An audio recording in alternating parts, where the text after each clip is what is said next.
काली बहू की विधवा सहेली बनी सौतन। तारा खुशी के साथ खुद को हल्दी लगा रही होती है तो वहीं गर्भवती शगुन उसके आगे गिड़गिड़ाकर बार बार एक ही बात बोल रही थी। तारा, मैं तुम्हारे आगे हाथ जोड़ती हूँ, रोक दो ये शादी, मुझसे मेरा पति मत छीनो। मैं रवि के बच्चे की माँ बनने वाली हूँ। मैं तुम्हारे सामने अपने सिंदूर की भीख मांगती हूँ। तुम तो मेरी सहेली हो ना, फिर क्यों बन रही हो मेरी सौतन? क्योंकि मैं तुम्हारे पति से प्यार करती हूँ और मैं कह रही हूँ कि मेरे और रवि के रास्ते से हट जाओ। आज मेरी हल्दी है और कल हमारी शादी। वैसे भी तुम इतनी काली कलूटी हो, तुम रवि को डिजर्व नहीं करती हो। तारा शगुन की एक भी नहीं सुनती है और साथ ही उसे उसके काले रंग के लिए कोसती रहती है। आखिरकार तारा और रवि की शादी हो जाती है और शोभा खुशी से तारा का गृह प्रवेश कराती है। आओ आओ मेरी गोरी बहू, अपने प्यारे प्यारे पैरों से इस कलश को गिराकर गृह प्रवेश करो और अंदर आ जाओ। इसके बाद तारा रवि का हाथ खींचकर उसे कमरे में ले जाता है और दरवाजा बंद कर देती है। काली बहू फूट फूट कर रोते हुए दरवाजा खटखटाती है। तारा, तारा दरवाजा खोलो। तारा, रवि दरवाजा खोलिए। तू चाहे लाख कोशिश कर ले मेरी काली बहू, अब इस घर में तेरी दाल नहीं गलने वाली। आज की इस रात के बाद मेरा बेटा तारा का हो जाएगा। चल इस दरवाजे के बाहर धरना देना छोड़ और अपना बोरिया बिस्तर बांध और अपने पेट में पल रहे इस बच्चे को किसी अंधेरी गली में ले जाकर जिंदगी गुजार। शोभा को ऐसा कहता देखकर शगुन रोते हुए कहती है, बस कीजिए माँ जी, ऐसा मत बोलिए। आप चाहे मानो या ना मानो, मगर ये बच्चा मेरे और रवि के प्यार की निशानी है। मैं इस घर को छोड़कर कहीं नहीं जाऊंगी। एक लड़की की डोली उसके मायके से उठती है और उसके ससुराल से उसकी अर्थी। अब इस घर से जाएगी तो मेरी अर्थी। शगुन सारी रात भूखी प्यासी दरवाजे पर बैठी रहती है और सुबह होते ही जैसे तारा दरवाजा खोलती है तो शगुन भागकर कमरे के अंदर चली आती है, जहाँ कमरे की बिखरी हालत देखकर शगुन की आंखों में आंसू भर आते हैं। रवि, तुम मेरे साथ ऐसा कैसे कर सकते हो? आखिर क्या कमी रह गई थी मेरे प्यार में? तारा, तुम कभी खुश नहीं रहोगी। मैंने तुम्हें अपनी सहेली माना था। मैंने कभी सोचा नहीं था कि दोस्ती की आड़ में तुम मेरे साथ इतनी बड़ी दगाबाजी करोगी। तुझे जो समझना है समझ, ये तेरी प्रॉब्लम है। अब चाहे तो मुझे अपनी सहेली समझ या फिर सौतन। चल अब जाकर मेरे लिए कॉफी बना, मैं बहुत थक गई हूँ। शगुन रसोई में आकर रोते हुए कहती है, तारा, आखिर तुम इतना कैसे बदल गई? एक वो वक्त था जब तुम मेरी खुशियों पर खुश होती थी और मेरे दुख पर दुखी। आखिर क्यों और कैसे तारा अपनी सहेली की सौतन बन गई? आखिर क्यों तारा ने अपनी ही सहेली का घर तोड़ दिया? कहीं इसके पीछे किसी और का हाथ तो नहीं था? आखिर कैसे इस सब की शुरुआत हुई? आइए देखते हैं। शगुन, आ गई तू? चल अब मुझे तैयार कर। मुझे लगा ही था कि तू अब तक तैयार नहीं हुई होगी। शगुन तारा को तैयार करने लगती है और तारा शीशे में खुद को देखती हुई बहुत खुश होकर कहती है, फाइनली आज रोमिल से मेरी शादी हो रही है। तुझे पता है, रोमिल बहुत रिच पर्सन है। शादी के बाद मैं तो ठाठ से रहूंगी, लेकिन यार मैं तुझे बहुत मिस करूंगी। तारा, एक तू ही तो थी जिसके साथ मैं खुश रहती थी। आज तू भी जा रही है। तू टेंशन मत ले, तुझे भी बहुत जल्द तेरा स्पेशल वन मिल जाएगा। यार तू इतनी गोरी है और मैं इतनी काली, भला कोई सुंदर लड़का मुझ काली कलूटी से क्यों शादी करना चाहेगा? अरे रंग में क्या रखा है, मेरी सहेली लाखों में एक है। इसके बाद तारा की शादी हो जाती है और वो अपने ससुराल चली जाती है। वहीं शगुन भी पढ़ाई पूरी करके अपनी नौकरी करने चली जाती है, जहां उसकी मुलाकात रवि से होती है और रवि शगुन को शादी करके अपने घर ले आता है। मगर शगुन का काला रंग देखकर शोभा बिल्कुल भी खुश नहीं होती। अरे राम, ये दिन देखने से पहले मैं मर ही क्यों नहीं गई? मेरा बेटा अपनी मनमर्जी करके काली बहू घर ले आया। माँ, शगुन बहुत अच्छी है, उसे खुद को साबित करने का एक मौका तो दो।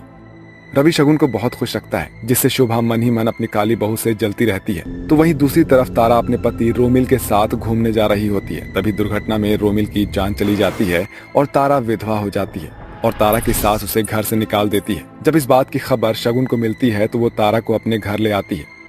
अरे अब ये कल्लू माई किस विधवा को घर उठा लाई है? माँ जी, ये तारा है मेरी सहेली, ये कुछ दिन हमारे साथ ही रहेगी। जितने दिन रखना है रखो, मैंने कब मना किया। आओ बेटी यहाँ बैठो। सफेद साड़ी पहनी हुई तारा सोफे पर बैठ जाती है। शोभा तारा के गोरे चिट्टे रंग को देख मन ही मन उसे अपनी बहू बनाने का ख्याल बुनने लगती है। किसी तरह तारा मेरे घर की बहू बन जाए तो इस जली हुई उंगली से जान छूटेगी। एक दिन शोभा तारा को भड़काती हुई कहती है, तारा ये लो, मैं तुम्हारे लिए सूट लाई हूँ। मगर माँ जी, मैं तो एक विधवा हूँ। अरे बेटी, भले तो विधवा है मगर है तो इंसान ही ना। और क्या तुझे जीने का कोई हक नहीं? सच कहूँ तो तेरे सुंदर चेहरे पर ये सफेद साड़ी बिल्कुल भी अच्छी नहीं लगती। मैं तो चाहती हूँ कि तू मेरे रवि से शादी कर ले। माँ जी, आप ये कैसी बातें कर रही हैं? रवि मेरी सहेली का पति है। मैं अपनी ही सहेली की सौतन नहीं बनना चाहती। अरे तारा, तू बड़ी भोली है मगर तेरी सहेली जितने रंग की काली है उतने ही दिल की काली है। मेरा रवि तो तुझे चाहता है, उसे तो घास भी नहीं डालता। शोभा शगुन के खिलाफ तारा के मन में पूरी तरह से जहर भर देती है, जिसके बाद तारा रवि का ख्याल रखने लगती है। तो वहीं रवि भी अपनी गर्भवती पत्नी और 7 फेरों की दहलीज को भूलकर तारा की तरफ खींचता चला जाता है और रवि से शादी करके तारा अपनी ही सहेली की सौतन बन जाती है। रवि, आज डॉक्टर के पास जाना था, आपको याद तो है ना? रवि तुम्हारे साथ कहीं नहीं जाएगा, वो मेरा पति है। Let's go Ravi. तारा रवि को अपने साथ लेकर चली जाती है, जिसके बाद गर्भवती काली बहू कड़ी गर्मी और धूप में पैदल चलकर अस्पताल जाती है। ये देखकर भी तारा बिल्कुल भी तरस नहीं खाती, मगर रवि को अंदर ही अंदर ये सब बहुत बुरा लगता है। मुझसे बहुत बड़ी गलती हो गई है। जिस वक्त मुझे शगुन के साथ होना चाहिए था, मैंने उसको अकेला छोड़ दिया। ऐसे ही वक्त गुजरते जाते हैं, मगर ना तो तारा शगुन को रवि के पास आने दिया करती थी और ना उसके दर्द को समझती थी, बल्कि उसे सारा वक्त कामों में उलझाए रखती थी। तभी एक शाम तारा गार्डन में बैठकर चाय पी रही होती है, जहां एक जहरीला बिच्छू तेजी से उसकी तरफ बढ़ रहा होता है। ये देखकर शगुन अपने बच्चे की परवाह किए बिना भागती हुई वहां जाकर बिच्छू को मार देती है और बेहोश होने लगती है। तारा, मेरे होते हुए तुम्हें कुछ नहीं होगा, कुछ नहीं होगा। नहीं, आंखें बंद मत करो। शगुन, आंखें खोलो।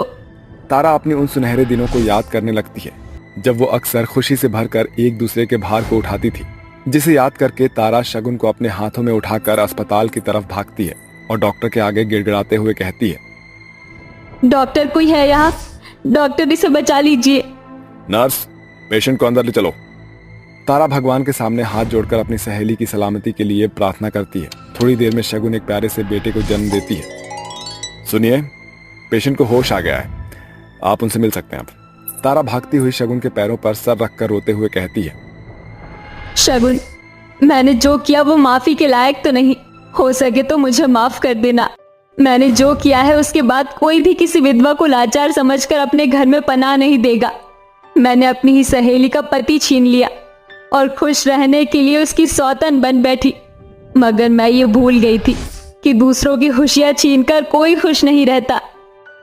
तारा, तुम्हारी गलती नहीं है, हर इंसान खुश रहना चाहता है। तुम आज भी मेरी सौतन नहीं, मेरी सहेली हो और हमेशा रहोगी।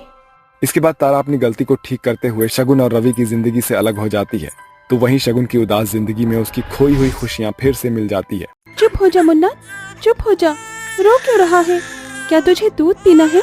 रुक जाओ, मैं तेरे लिए दूध गर्म करवा देती हूँ। ऐसा कहकर वो अपनी छोटी बहन शीतल को आवाज लगाती है। शीतल, ओ शीतल, कहाँ पर हो? तुम जल्दी से यहाँ पर आओ। देखो, मुन्ना बहुत देर से रो रहा है, इसके लिए थोड़ा दूध गर्म करो। लेकिन दीदी, दूध तो खत्म हो गया है, मुन्ना को दूध कहाँ से पिलाऊं? दूध खत्म हो गया है? ये प्रियंका कहाँ है? प्रियंका, जल्दी से यहाँ पर आओ। प्रियंका बर्तन धोते हुए उठ जाती है और अपनी बड़ी बहन मनीषा के पास आकर उससे कहती है, हाँ दीदी, कहो क्या हुआ? इस जरा पड़ोस की काकी से थोड़ा सा कटोरी में दूध लेकर आओ। मुन्ना बहुत जोर से रो रहा है और चुप भी नहीं हो रहा, लगता है इसे भूख लगी है। प्रियंका एक कटोरी लेती है और पड़ोस की काकी के पास पहुंचती है। काकी, मुझे थोड़ा सा दूध दे दीजिए, हमारे घर पर मुन्ना बहुत जोर से रो रहा है। बूढ़ी काकी प्रियंका से कटोरी लेकर घर के अंदर से दूध लेकर आती है और प्रियंका को दे देती है, जिसके बाद प्रियंका वो दूध घर पर लेकर जाती है और उसे गर्म करके मुन्ना को पिलाने लगती है। तभी अचानक से मनीषा रोने लगती है। माँ के बिना हमारी जिंदगी कितनी अधूरी है, आज माँ होती तो हमारे छोटे भाई को आराम से संभाल लेती। मुझे माँ की बहुत याद आती है। चिंता मत करो दीदी, कुछ समय में सब कुछ ठीक हो जाएगा। हाँ दीदी, माँ हमें छोड़कर चली गई तो क्या हुआ, अब हम हमारे भाई के लिए इसकी माँ बनेंगे और उसे किसी भी चीज की परेशानी नहीं होने देंगे। ये सुनते ही मनीषा अपने दोनों छोटी बहनों को गले से लगा लेती है, जिसके बाद मुन्ना सो जाता है और मनीषा सिलाई मशीन पर बैठकर सिलाई करना शुरू कर देती है। सिलाई करके वो अपने घर का गुजारा किया करती थी। पूरी रात वो कपड़े सिलती रहती। रात के जैसे ही 3 बजते हैं, शीतल की आंख खुल जाती है। दीदी, ये क्या, आपने खाना भी नहीं खाया और अभी तक काम कर रही हो? अगर इस तरह काम करोगी तो आपकी तबीयत खराब हो जाएगी। चलो आप आराम कर लो। बस कुछ देर की बात और है, उसके बाद काम खत्म हो जाएगा तो मैं तुम्हारे पास आकर सो जाऊंगी। जाओ तुम आराम करो, कल तुम्हारे स्कूल में मुझे फीस भी देनी है। काम पूरा नहीं किया तो फिर कहाँ से करूंगी। शीतल अपनी बड़ी बहन की बात मानकर सो जाती है। थोड़ी देर बाद मनीषा का जब सारा काम हो जाता है तो वो भी सिलाई की मशीन को बंद करके सो जाती है और अगले दिन सुबह अपने भाई बहन के उठने से पहले नींद से उठ जाती है और उनके लिए नाश्ता बनाती है। नाश्ता बनाने के बाद वो अपनी दोनों बहनों को टिफिन पैक करती है और उन्हें स्कूल भेज देती है। चलो अब तुम दोनों स्कूल जाओ, हाफ डे में मैं तुम्हारी फीस भरने आ जाऊंगी। मनीषा की बात सुनकर शीतल और प्रियंका दोनों स्कूल के लिए निकल जाती हैं।